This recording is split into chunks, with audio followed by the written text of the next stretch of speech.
Morning, good morning, good morning. I told myself that I would try to vlog a little bit of this trip.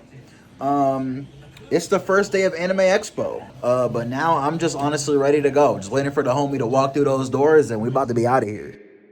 Oh, I'm finally back home. Okay, all right. So this year, I decided to get up out of my house and fly to LA for Anime Expo 2024, where Bandai Namco was gracious enough to allow me to record some gameplay of Dragon Ball Sparking Zero at the event. And thank you, of course, again to them for the opportunity. But before I get into kind of a deeper breakdown of what it was like playing the game, let me just give you what you're here for a moment before I get to some bad news. Come on! You won. You'll need more.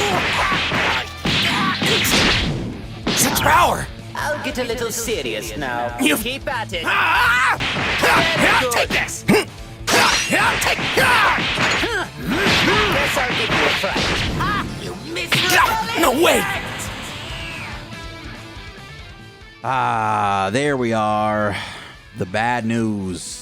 Editor Pineapple here, and after loading all the footage I recorded into Premiere, I found out that none of it actually has any audio. The audio for this entire segment was me trying to piece together a clip to sort of capture the game itself, but realistically, instead of pursuing the fruitless effort of trying to overcome small technical issues here or there with deceit, why not give you some good news? And that would be that from this point on, I don't really have any more bad news to share, so let's take it back to the beginning. My first time ever playing this game is the footage that you're watching right now. And of course, I had to test out Golden Frieza, so we try our best to take down this Vegeta AI. And though of course I'm definitely rusty, the CPU in this demo was really competent, and it was giving me a lot of trouble. With me even seeing a few other players better than me timing out against the CPU a few times, and this wasn't just for Vegeta, right? Because in fact, pretty much every battle I had was either really close or I got completely stomped. A lot of people have asked me what I thought about how the game actually plays, because of course I could spend 12 minutes of this video telling you how much I love the visuals of the game, but in this first battle right now, what struck me was just how snappy the gameplay felt, and really just how gorgeous it is, especially in person. But to answer the original question, for me, the game ran butter smooth, and despite a few changes to the controller layout here or there, it definitely felt instantly familiar to the Tenkaichi gameplay that we know and love.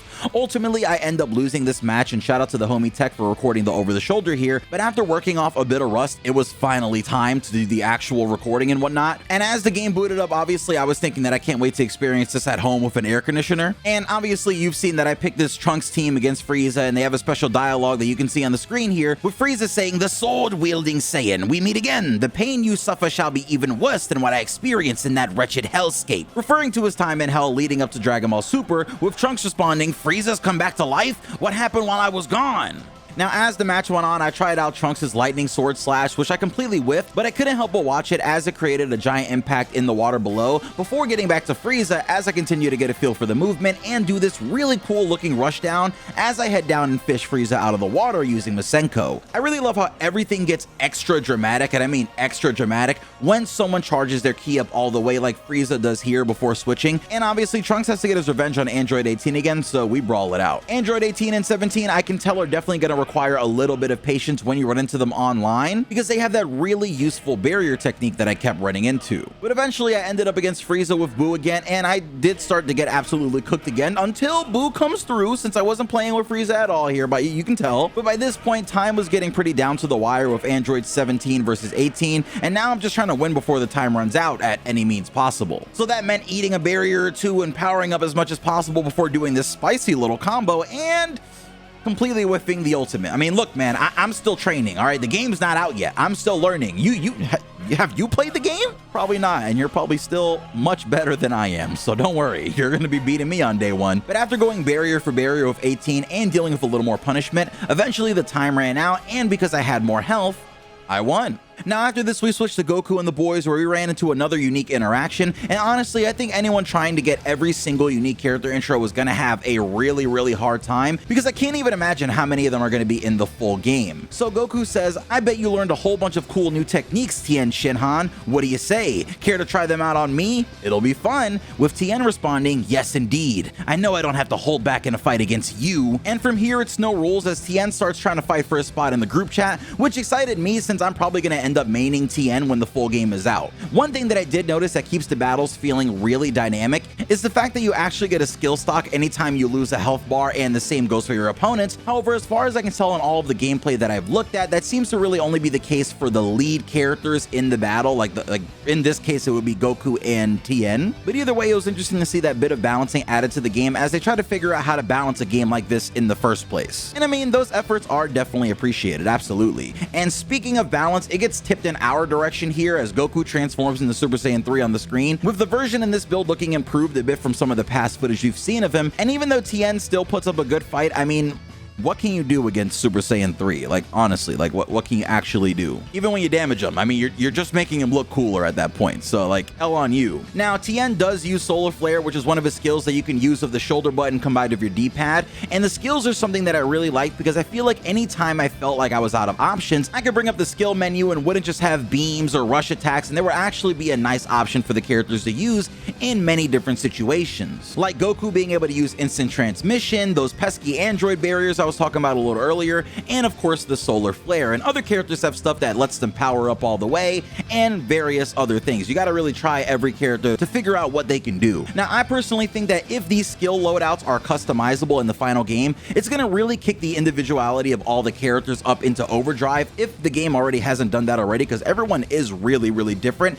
But I'm really looking forward to see if we are going to have like changeable skills, because if that's going to be the case, I mean, gameplay is just getting deeper and deeper as I'm talking, guys, at this point, because holy, like, everyone has, that's a lot. Eventually, Majin Vegeta gets to have the fight that he never had in the anime, and I guess that's where I get into what ended up being my favorite part of this entire experience. I've played pretty much every Dragon Ball game that's come out in the last decade or two. I mean, at least the ones that have come out in America. And more than all of them, even Kakarot, as far as the combat goes, I'd say, this game feels like the ultimate Dragon Ball simulator, right? Like, I found myself looking at the character select and just wanting to recreate fights from the anime, or testing out just what it would look like fighting against Grade 8 Vegeta in the city. And by the way, in this build, at least from the maps that I got to play, the city has got to be my favorite map in the entire, I was gonna say game, in the entire build. Because not only can you destroy literally everything you can see as far as I can tell, but things don't just crumble away immediately, right? Meaning you can literally just take a fight into some of these buildings and end up in your own personal office, which I thought, it's so silly, but this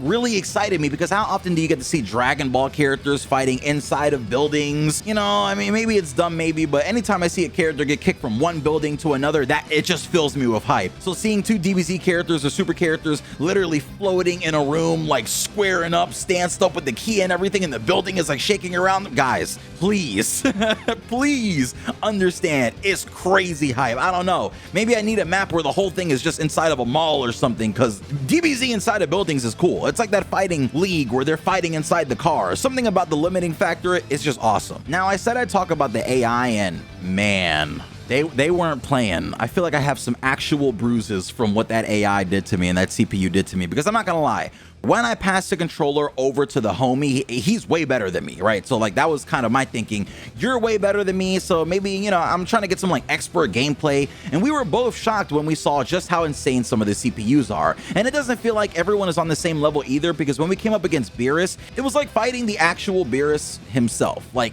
it was hard. The level of disrespect this man gave out by falling asleep in the middle of the fight, or just swerving on us over and over and over, as he basically shrugged off any attempts to actually do damage to him and take him down, had us both screaming at the booth just in excitement and like hype of like, what's happening here? This is different than every other match we've had so far. And really, that's kind of what I want. You know what I mean? Like, I don't want every character to feel balanced to the point where nobody is special. If I decide to fight Beerus with Krillin or Videl, I want to feel like I'm fighting against a god of destruction. And this build didn't disappoint on that level either. Now, I've got quite a bit of footage from the event, so in the following days, you'll probably see some of the homies reacting or breaking down more footage from the event that I didn't include in this video. Again, thank you so much to Bandai for allowing me to record in the first place, and hopefully next time I can dodge any technical problems like this. But I mean, you never know, guys. I feel like the most important thing is seeing the game anyway in motion. So now I'm gonna go through all of this footage and probably drown you guys in Sparking Zero shorts, but keep an eye out on the homies, because their reaction reactions and their breakdowns of this gameplay and maybe some clips that I didn't include here are going to be out soon. I kind of said everything that I have to say, so I'm not going to get through all of the footage that I have here, so I'm going to pass a little to the homies. And I know obviously you guys are going to spread around this footage on Twitter and TikTok. Please at least credit me when you do and send people back to the original source, because I'd really appreciate you if you did that. Anime Expo was really amazing, and I'll see you guys again soon with more. Please check out my side channel, Vocal Pineapple XL, where I'm continuing my journey into some non-anime gaming,